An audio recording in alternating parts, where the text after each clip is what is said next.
I'll need 100 bricks. 100 bricks. You building a fortress or your own grave. Either way, it's a waste. 100. That's more than most folks use all winter, James. I only need 1 fire a day. The bricks will hold the heat. You'll see. You are no mason, Reeves. That heap of brick will crack in the first frost, and you'll be chopping wood in the dark like the rest of us. The design is older than this valley. It worked for centuries in winters colder than these mountains. James counted out the coins, more than they could spare, and didn't flinch as they clinked onto the counter. I'll say it now. You'll be back in a month, begging for kindling. Let them laugh now. The old country knew how to trap the heat and make it last. I'll show them what a pile of bricks can do. He pushed the cart through the jeering street, the laughter fading. But at home, Mary would open the tin box and find only a few coins left, the price of a stove that might never work, and winter already closing in. Inside the cabin, Mary lifted the lid of the tin box and found only a few coins rattling in the cold metal. He spent everything. If this stove fails, we won't make it through winter. She stepped outside and found James already on his knees, laying the first bricks on a bed of frozen gravel. Hand me that trowel. The mortar's setting up fast. James, there's barely enough left for flour. Are you sure this will work? It has to. The old way never failed. Trust me. I trust you, but I am scared. He worked without a word, each brick laid with a precision that spoke of something older than this valley. By noon, the structure rose past his knees. It's so large. It'll take up half the room. By dusk, the foundation was a solid platform of brick and mortar, squatting in the frozen ground like a promise no one else believed. Mary stood in the doorway, shivering, her breath a thin ghost. Over the next week, the stove rose like a whitewashed cliff inside the one-room cabin. James worked from first light until the frost crept back at dusk. The curved firebox and the heavy bed shelf took shape, filling the room with a silent, unfamiliar mass that seemed to swallow the light. So, this is the monster. Heard it's big enough to sleep a whole family. You planning to roast them or smother them with smoke? The bed's the whole point. The heat rises, soaks into the bricks, and holds through the night. A bed on a stove. In all my years, I never seen such foolishness. You'll wake up with a fried back and a frozen front. It's not foolish. It's a peck. People in the old country have used them for centuries. Old country superstition. Your husband's filled your head with tales. This thing's a waste of good brick and hard-earned coin. At least he's trying something. While you sit in your warm workshop and laugh, we're taking a chance. Frank's face reddened. He spit on the floor, then turned and shoved through the door, slamming it hard enough to rattle the window frames. You were right. They won't understand until it's too late. When the last brick was set and the whitewash dried, the stove stood like a silent white mountain against the cabin wall, the sleeping shelf a flat altar above the fire mouth. Ready or not, it's time. Hand me the kindling. The match flared, a tiny sun in the gloom. The dry pine caught with a soft roar, and the first coil of heat began its long journey into the brick. Should I try now? Is it safe? The bricks are already giving back what they took. Climb up. You'll see. It's like lying on sun-warmed stone. The cold can't reach me here. James, it's warm. Really warm. All the way through. James sat in the chair below, the first night a quiet victory. He watched her breathing slow, her hand unclenching on the blanket. She's finally warm. But the real test comes when the mercury drops below nothing, and the valley howls. By dawn, the bricks were still warm to the touch, and the fire had burned down to a low ember heart. Outside, the world was frozen hard, but inside, one fire had held the night. Within a fortnight, the evidence was in the ash pile. One fire, one night, and the bricks gave back an even heat. Look at this. 3 split logs for a week. The Petersons haul an armload every morning. James, we've burned less wood in 2 weeks than most do in 3 days. The real cold hasn't come, but the bricks do their work. Trust the mass. Across the valley, chimneys coughed dense smoke, and wood piles that should last until spring already looked thin. I saw the Peterson boy dragging half a cord this morning. It's barely November. When the mercury bottoms out, they'll understand this stove is not a luxury. But the Reeves cabin sat apart, its single plume of smoke a quiet defiance. People are whispering, Samuel. They say we've made a pact with the cold itself. Folks fear what they don't understand. Just be glad that stove keeps you warm. A hard knock rattled the door before the sun had climbed above the pines. Frank stood on the step, his breath a cloud of challenge. Open up, Reeves. Time I saw if your brick monster actually works. Inside, the stove radiated a steady, gentle heat. Frank's boots tracked snow across the floor as he circled the white monolith, his engineer's eye searching for cracks. Still looks like a tomb. You really sleep up there? Like a body on a coffin? Warmer than any bed you've ever known, Frank Carver. And it doesn't cost an armload of logs every hour. You mouth off now, girl. But when this thing smokes you out in your sleep, remember I warned you. We've slept warm for weeks while your woodpile shrinks. You are not warning us. You are scared. We found something you didn't. Frank's jaw tightened. He pressed his palm flat against the stove's warm flank, held it there a beat too long, then pulled away as if burned. Humph. The real freeze will split it open, you'll see. He turned and walked out into the gray morning, but the door closed softer this time. The echo of the insult hung damp in the warm air. 3 days later, the mercury fell to 20 below and refused to climb. The cold had teeth now. Inside, the stove's white flank radiated a wall of heat. Mary pressed her palm flat and smiled. I can feel the cold out there, but it stops at the bricks. We're inside a bubble, James. 1 log before bed. The mass will carry us to morning. Across the valley, the Petersons were on their 3rd sled load of the day. Still, his father's cough echoed. They're burning through their pile like it's October. His mother was coughing this morning. They'll be out of wood before the new year. And then the real winter begins. A quiet settled. No one knocked. They just stared from their icy windows. They stare at us like we've stolen something. Like we made a deal with the fire. James fed 1 log into the embers. The stove drank it slow, and the bricks held the secret tight. When the wood ran low enough to frighten even the proud, Samuel called a meeting at the chapel. 1 fire heats the bricks. The bricks hold the heat. My wife sleeps warm while I burn a single log. Don't listen to him. That monster is an oven. You sleep on it. You wake up dead from the smoke. I've laid brick for 20 years. This isn't heating, it's a death trap. I've no smoke. The fire burns hot once. Then the mass breathes slow. Ask my wife. A murmur spread. Some faces showed doubt. Others, a few, leaned forward, considering. You'll freeze, all of you, if you trust fables over honest wood. I've seen the cracks already. The meeting ended with no decision. Fear and tradition held hands tight. They need proof that screams louder than Frank's voice.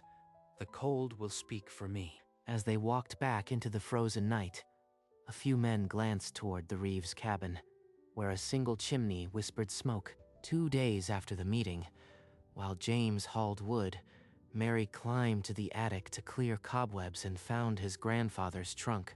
He never spoke of this.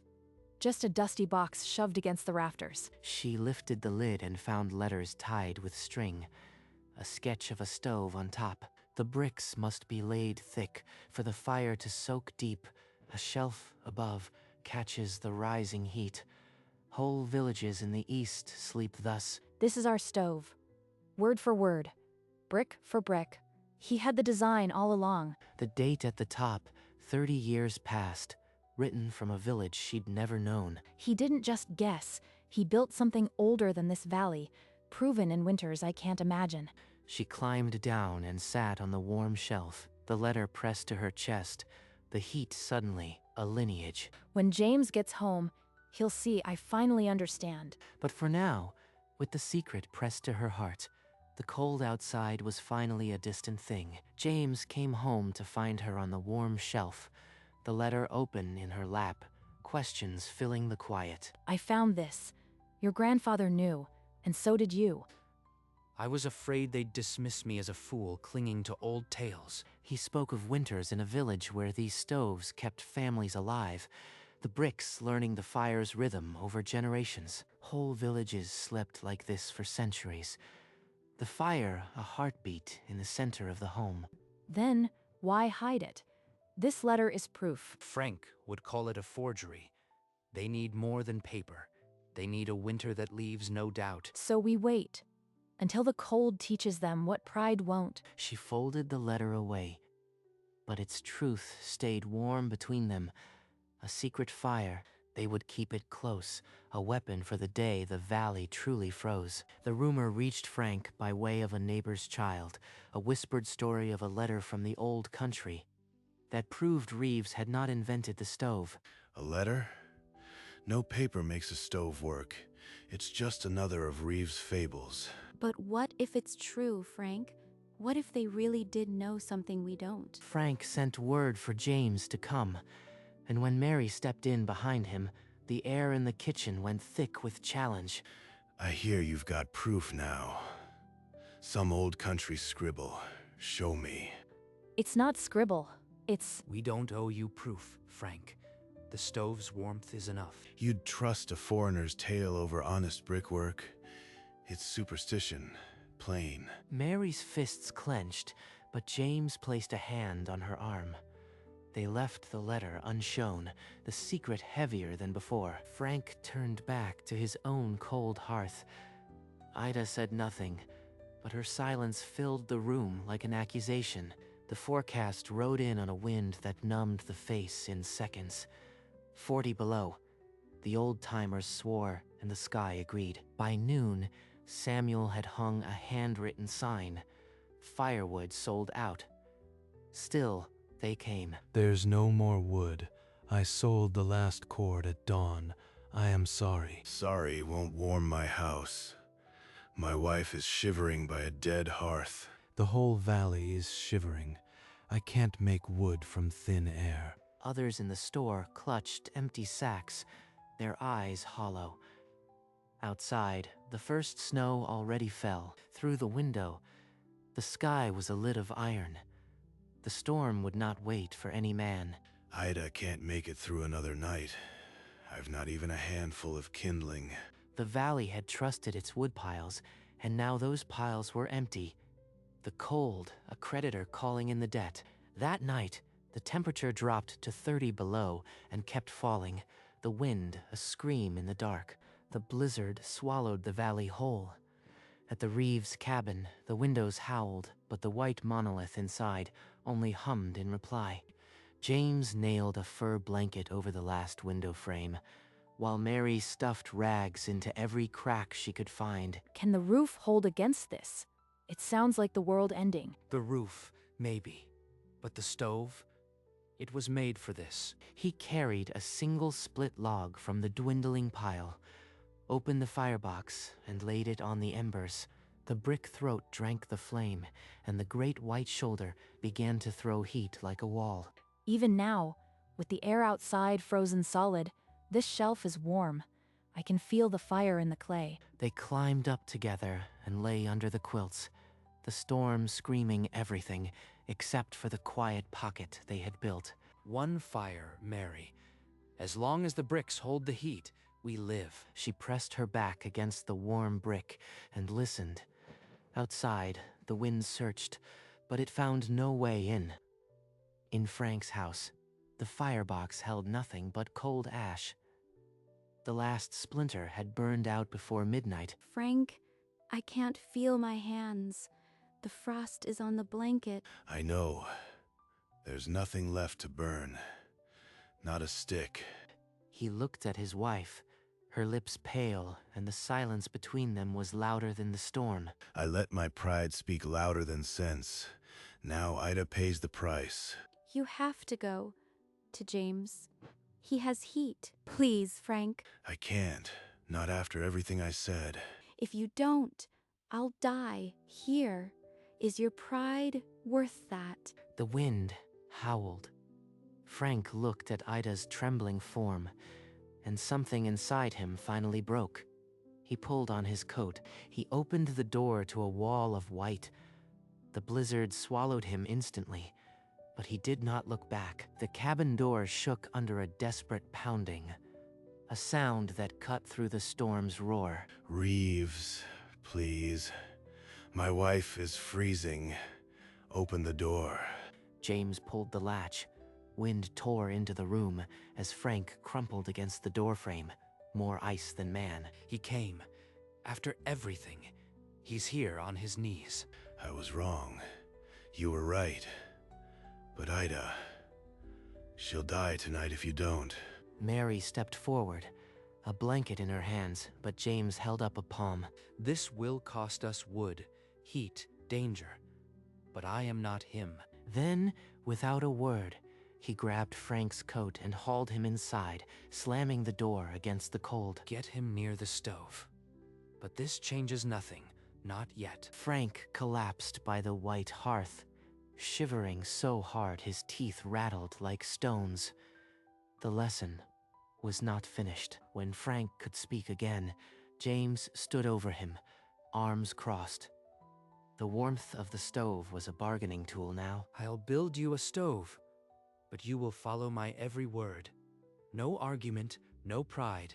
Yes, anything. Just save my wife. I'll stay with Ida. Keep her warm until you return. James nodded once, then pulled on his heaviest coat. He pointed at Frank's chest. We'll need bricks and mortar from your yard, and you'll carry them, all of them? Be careful. The storm hasn't eased. The door opened, and the blizzard swallowed them both. The wind was a solid wall of ice. Behind them, Mary barred the door and added another log to the fire.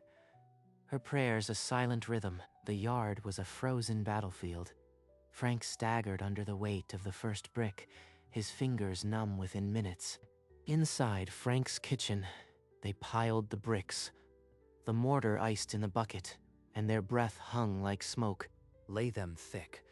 The fire must soak into the mass. No shortcuts. Frank's fingers left blood smears on the rough edges. He didn't stop, didn't look at his hands. This shelf above the firebox, that's where the heat rises. Where Ida will sleep. Hour by hour, in the lantern's flicker, the stove grew against the frozen wall. I never saw it. The bricks take the heat first. Then they give it back. All night long. That's what the old country knew. Trust the mass. When the last brick was wedged tight, dawn bled gray through the ice-rimmed window. James struck a match. The kindling caught, and the first small flame began its patient work. They watched in silence, still cold, praying the mass would remember how to save a life. The fire caught, licking deep into the flue, and the bricks began to breathe their ancient heat into the frozen room. Feel it. The mass is waking. In an hour, this whole house will be warm. It's real. All that weight, it's giving back now. They fetched Ida from the Reeves cabin, Mary supporting her through the white drifts. Frank lifted her onto the warm shelf, the first true heat she'd felt in days. Frank, I can feel my fingers again. I was wrong, James. All those years I mocked you. I nearly killed her with my pride. James said nothing. He only nodded, a single downward tilt of his chin, and turned back to the fire. The stove hummed, a low, steady song that promised the night was over. In that small kitchen, the lesson was finally learned. The wasteful mass was the only thing that had saved them. 2 days after the storm, Mary stood on the cabin porch, the letter open in her hand. A crowd had gathered, drawn by the one chimney that still smoked. Listen, this is what my husband knew. The Petch has kept families alive through Siberian winters for centuries. Whole villages slept on stoves exactly like ours. The bricks held the fire. It was never superstition. I mocked him, called him a fool. But last night, that same fire saved my wife. There's no argument left. A murmur went through the crowd, not of scorn now, but of wonder. The valley's skepticism cracked and shifted. One by one, they looked at the smoking chimney, at the warm window, and at the man who had built it all. Samuel stepped forward, his spectacles fogged from the cold. Reeves, we were wrong. Will you teach us? The valley will run out of wood again. We need this. Bring your bricks. I'll show each one what the old country knew, but the fire must earn its keep in the mass. And so the first request became many, and the man who was called Fool became the one they turned to when the cold returned. In the weeks that followed, James and Frank laid brick after brick in every home that asked. Frank, the mocker, became Frank, the apprentice, his hands now careful with mortar and mass. I never thought I'd say it, but the old country had the right idea. This mass, it's like a heart. It beats once a day. That's all it needs. One by one, chimneys that once belched constant smoke now breathed a single, steady plume. The valley's woodpiles lasted longer. The Petch, that strange white beast, no longer made men laugh. It made them warm. In the general store, Samuel untacked the sold-out sign. The panic had passed, and when the next winter came, the valley did not fear the cold. They had learned. James and Mary, on their own warm shelf, watched the smoke rise from new chimneys, a sky full of proof. The old country's secret had crossed an ocean and settled in the mountains. It would not be forgotten again. That night, with the valley finally quiet, James and Mary lay on the warm shelf, the letter on the quilt between them. The bricks learn the fire, and the fire learns the house. Your grandfather wrote that. He never saw this valley, but his words built every brick. I think he knew someone would listen. All that fear, all those cold nights, it led to this.